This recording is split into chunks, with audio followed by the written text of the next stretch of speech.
Hey guys, how's it going today? I just wanted to do a quick review or a first impressions video of the new Canon T7i. Now this camera came out, I believe, earlier this year, and after doing a lot of research and watching a lot of videos and reading a lot of articles, I ended up going with the T7i because from my perspective it brought the most value for a DSLR compared to a lot of the other alternatives. Now, one thing I was definitely looking for was the autofocus, and as you can see here, it's focusing right on my face, even as I get closer and move away. It may take a second to keep up with my movements, but at the end, it does focus on my face. Another huge benefit of having a DSLR is having the screen that can flip out and rotate. So right now, I can see myself and I can see that I'm centered in the camera.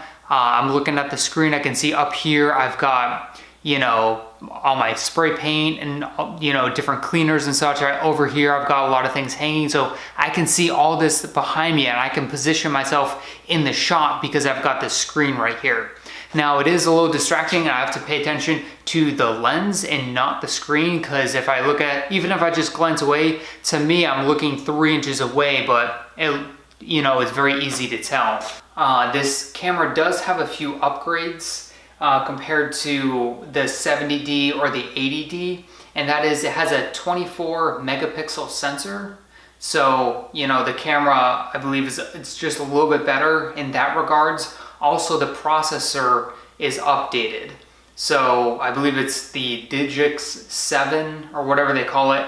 That image processor is a little bit more of an upgraded processor compared to the 70D or the 80D. And initially I was looking at the 80D, that would have been the ideal camera to get. The cost was just a little bit too much, so I ended up looking at the 70D. And when I was looking for the 70D, that's when I came across the T7i, which is, at the end of the day, that's the camera I ended up buying. So when I went to go buy the T7i here, I went to the store and I initially only wanted to get the camera body and the kit lens. I'm using the 18 to 55 millimeter kit lens here, and I had that in my budget. That's all I really wanted to spend.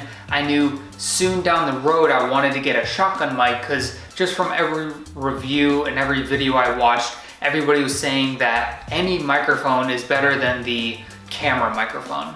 So when I was talking to the guy at the store, I had mentioned I was going to use this for primarily video use. And then I also referenced looking at getting a not so expensive shotgun microphone.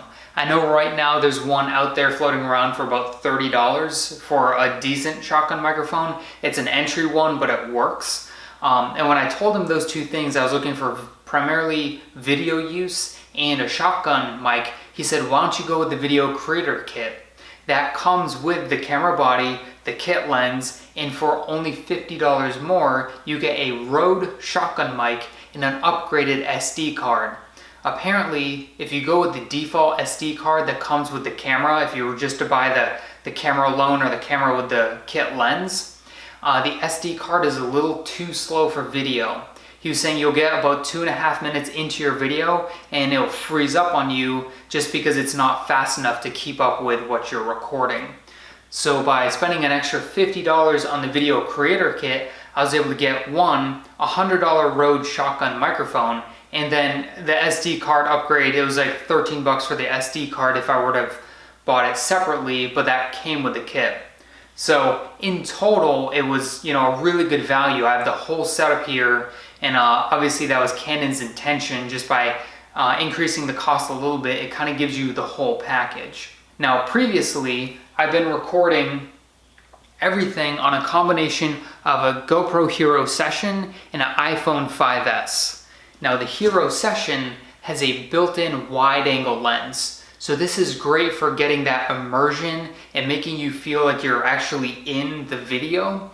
The only downside about having a wide angle lens is you have to get it really close to whatever you're looking at in order to kind of get a sense of focus. I'll play a video of me going down the highway and I am holding the GoPro about less than a foot from the steering wheel, and you can see from the video, in the shot is my left mirror and all the way on the right side of my dashboard. So you get that entire shot when you're holding the camera pretty close to the steering wheel.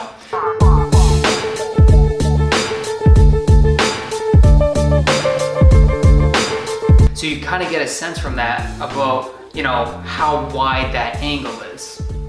Now for close-up shots, I would use my iPhone 5S. And this is, great quality shots here. Nothing to complain about. It is a little older, but the one challenge with using an iPhone, especially one that came out in 2014, or at least I bought it in 2014, is that it only has 12 gigabytes of storage.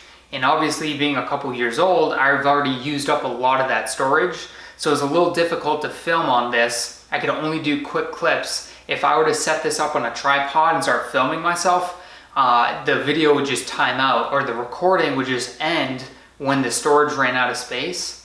One more challenge about using these is that the GoPro, one, it doesn't have a battery that you can remove, and also it doesn't have a screen on the back, as you can see here. So I'd have to use an app through my iPhone in order to shoot and watch what I'm shooting here.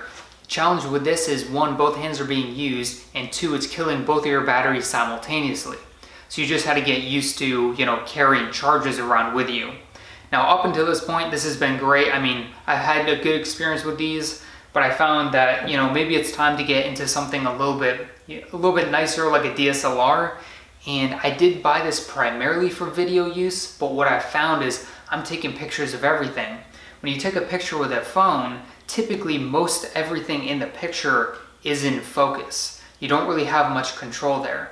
Where you get a DSLR and you can zoom in manually, you can set it to auto. You have, I believe it's 47 focus points that you can choose from on the screen when you're taking a shot. So it opens up all these, all these opportunities for some great photos. And even though I didn't really buy the camera for photo use, primarily I'm taking way more photos than I am video. Overall, this is my first impression video. I love the camera so far. Obviously, it is a steep cost to get into a DSLR, especially if this is your first time. This is my first legit camera, I will say. And so far it's been a great experience. I got it 3 days ago and I've already shot a lot of test videos. I've already taken a ton of photos, as I mentioned. I hope this gave you guys a little bit of insight into what your first impressions would be if you got a DSLR compared to using some alternatives. Obviously with an interchangeable battery, you don't have to worry about charging too frequently. You have an SD card that's removable. You can buy different size SD cards, so that gives you a lot of flexibility. And that is a huge pro when it comes to the, using a dedicated camera for shooting. So I hope you guys enjoyed the video. If you did, please give me a like. Also, if you like do-it-yourself style videos, go ahead and subscribe. We'll be coming out with more videos soon on how to do different things on your own, maybe at a more affordable cost compared to, the alternatives. So thanks for watching, and I hope to see you on the next video.